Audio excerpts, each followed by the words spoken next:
And I feel like one great way to see this is like when like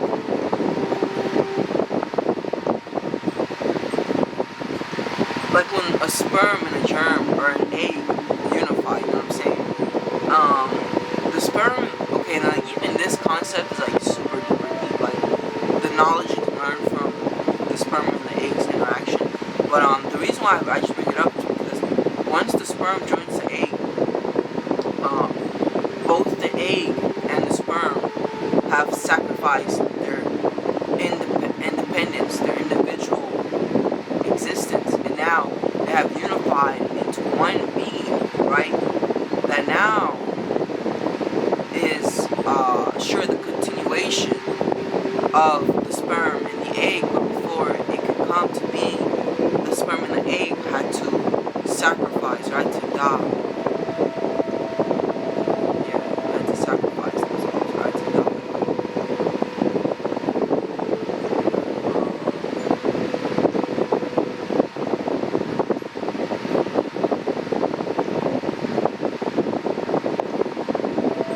I hope you're following me. But then it's like, by that sperm cell ingesting itself into the egg, a new beginning happens. But it's like, before a new beginning can take place, all that, something has to die. That's what I'm trying to say. And the death and the unification and because I'm pretty sure that the sperm doesn't completely, from a subjective level, it knows what it's doing, but I don't think the sperm knows that it's about to go give itself up to me. I don't even know, yo. This shit is, it's really something interesting to think about, you know? But anyways, yeah. So that's what the 12th house is. It's all about self-sacrifice. You know what I'm saying? Putting others before yourself. And to do that, you have to operate from the heart, right? You have to operate subjectively. Now, Gemini is the mind, Gemini is the thought, Gemini is logic, Gemini is rationality. And so, what happens here is, and then with the sun being in Virgo, this kind of adds to it, even though the sun isn't ruling. The sun isn't ruling your 12th house, but the sun does have connections to your 12th house to an extent through Mercury, which is in Leo, in the second house.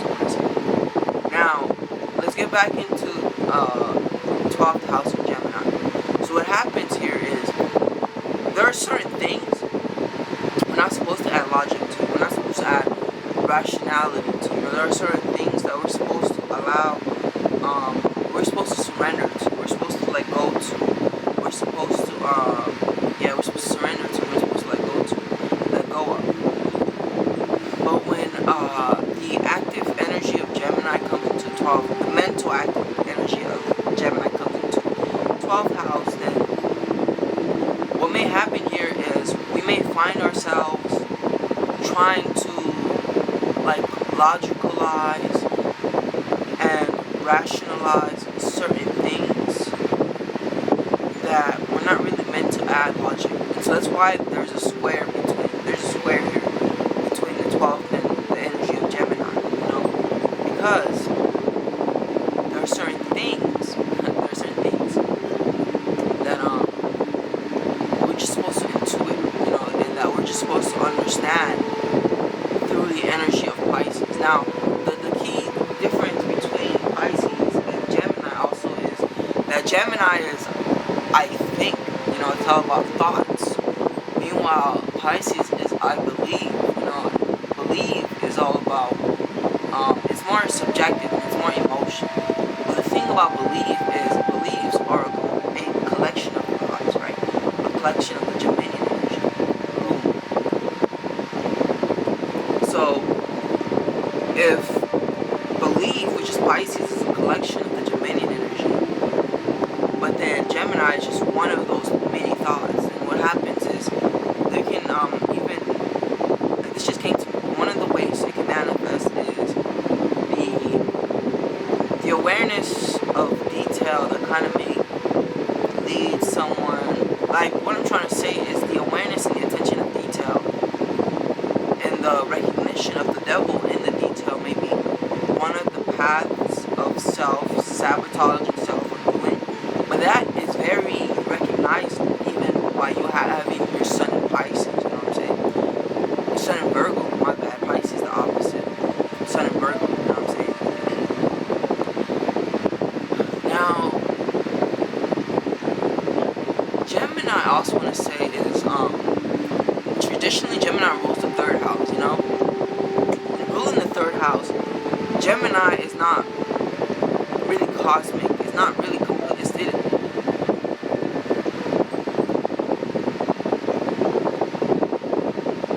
it's more mental energy than cosmic energy. Mental energy can lead to cosmic energy, but Pisces is more cosmic than Gemini. And what happens in the 12th house can be this mix between cosmic thoughts, this energy of like,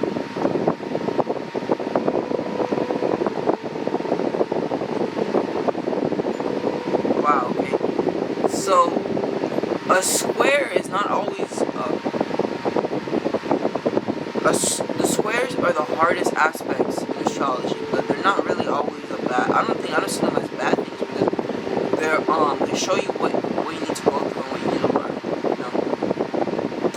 And Gemini in the 12th house, Gemini is communication, rationalization, our immediate thoughts, and then the 12th house is the spirit world, so this can be you taking, you know, thoughts that are not like immediate, that are far, and trying to, it's like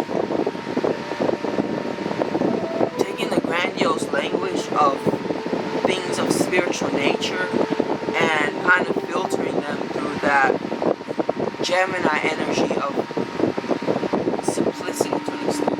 That's the cool thing about Gemini. We have this ability to make things simple. Like me, for instance, I have a stellium in the 9th house, right?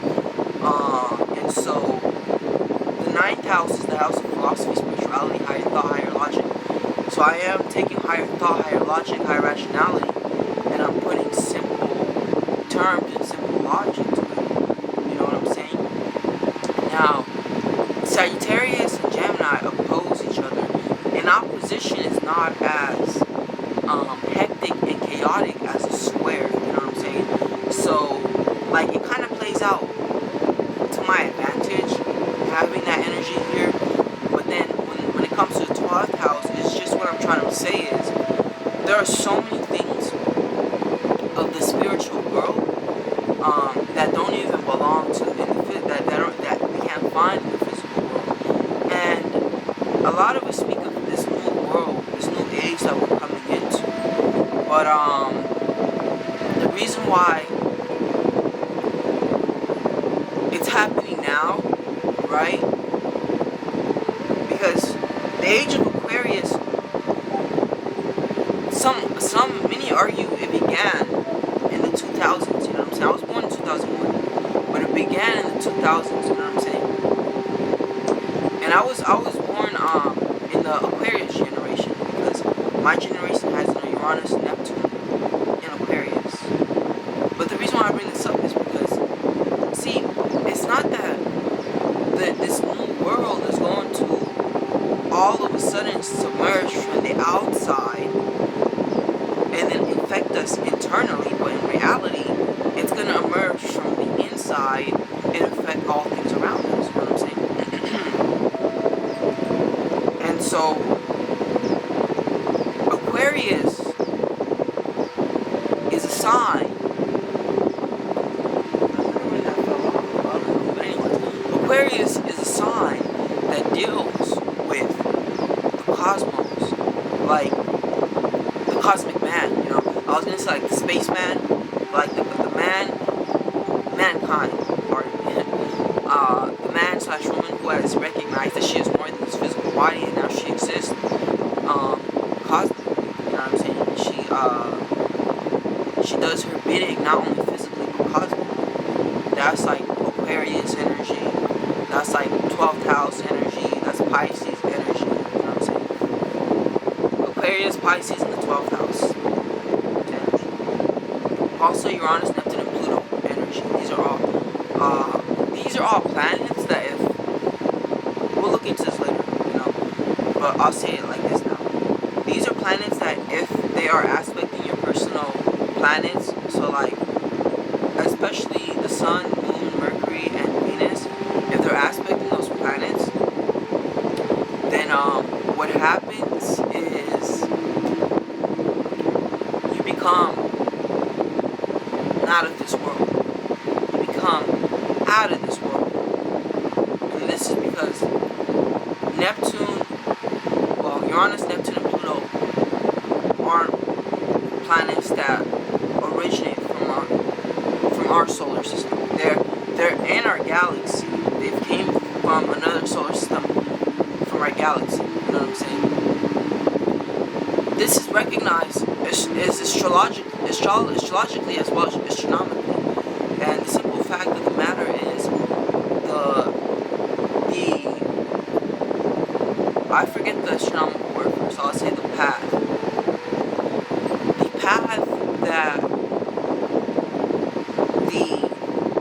path that these planets, Neptune, Uranus, and Pluto take, especially Neptune and Uranus take to you can say follow the sun.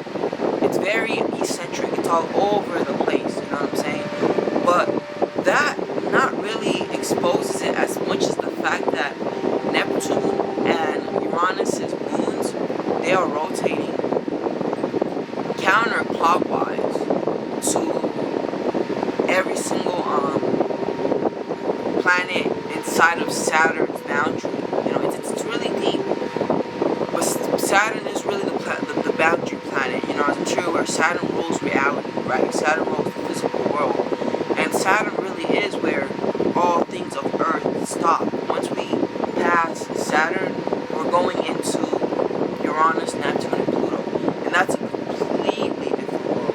A completely different world. And this is where the 12th house is connected, because yeah, the 12th house is ruled by Jupiter, sure, but it's also connected and ruled by Neptune through the sign of Pisces. You know what I'm saying? So I say all of that to say that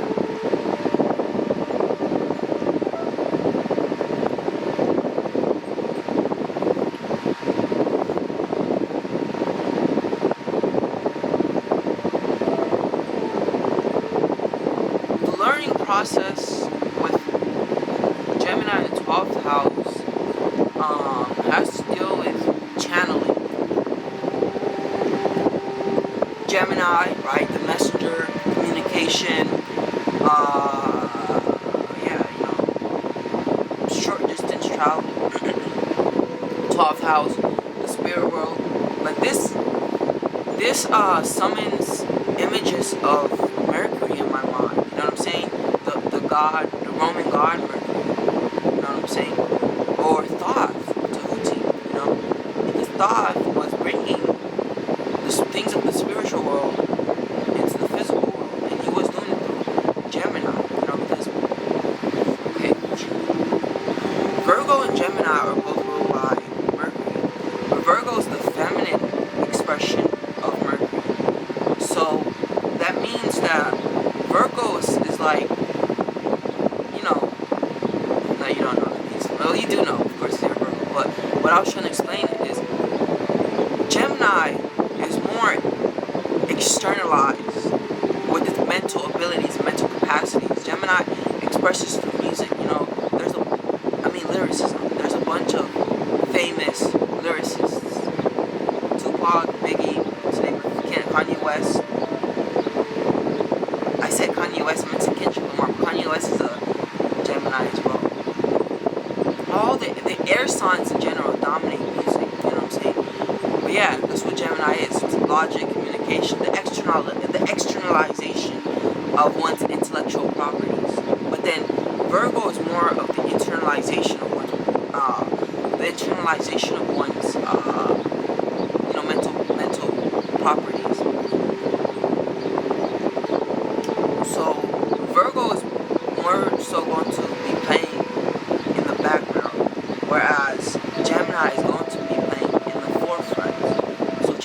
write books, will be a spokesperson, you know, all of that good stuff. But then Virgo is more so good with working with numbers, you know what I'm saying? Working with the more intricate things. When I say more intricate things, I more so mean like, okay, I'll put it like this. Gemini manifests into this world through thoughts, but specifically verbal and written thought. But the point is, Gemini is manifesting itself to this world. I mean, into this world through a mental space, right? Virgo is also manifesting itself into this world from a mental space. But Virgo is more so materializing and making things tangible. Meaning that Virgo is more taking things, ideas from its mind and putting practicality behind it so it can manifest it. Whereas Gemini is just up in the air, floating and catching different thoughts and promoting mental expansion, right? Liquid air. Being liquid air, right? It is about expanding. It is about expansion, you know what I'm saying? But it's been 35 minutes now, so I'm gonna conclude it by saying this. Esoterically, Gemini is the sign of channeling. As a Gemini, right, I have natural abilities to channel, right? That, yeah, I'll leave that because I don't want to talk about me too much. I have natural abilities to channel. You know, when I started doing this, because I started doing readings right off the bat. It's crazy because right once I learned astrology was real, I started doing readings just like that. And it's because a lot of the stuff I was doing, I was channeling. I was channeling information, you know, so I knew about things that were beyond me because I was channeling. But that's the energy of Gemini naturally. So Gemini in the 12th house, those hidden abilities and hidden talents manifest in the realm of being a messenger for the gods. Being a channel, bringing knowledge and information into this world. The self-sabotage and self-undoing may manifest through possibly inconsistencies. You know, because Gemini is very, like Aries, is a very sporadic sign, impulsive sign, that may find itself getting bored easily. And then going from one place to another, starting one project, and then like at the quarter of the project going on to another project, starting many projects but not finishing one because it's just go, impulsive, gets bored easily, etc. That may be something you need to pay attention to, that you know, that it's really procrastination. That procrastination on